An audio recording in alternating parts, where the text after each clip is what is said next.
বইছে নদী, নদী। আমি তো সেই অনুরাগকেই চিনি যে নিজের বিপদ তুচ্ছ করে অন্যের বিপদে ঝাঁপিয়ে পড়ে।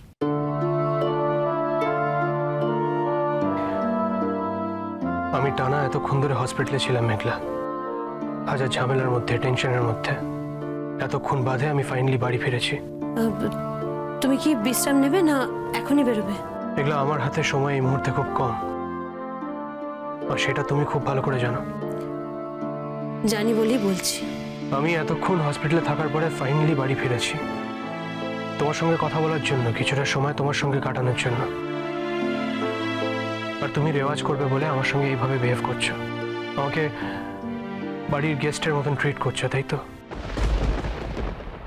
এটা করাটা বোধহয় তোমার ঠিক হচ্ছে না মেঘলা। দেখো অনুরাগ, আমার যদি হাতে কোনো উপায় থাকতো তাহলে আমি আমার গানের জন্য একটা অন্য ঘরের ব্যবস্থা করতাম,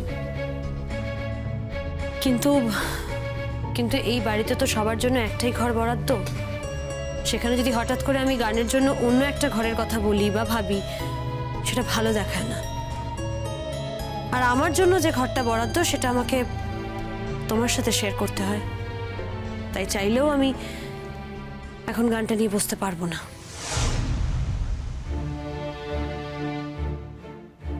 ঠিক আছে, আমি তাহলে বরং তোমার জন্য একটা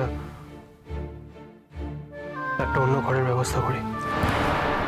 না অনুরাগ, তার কোনো দরকার হবে না।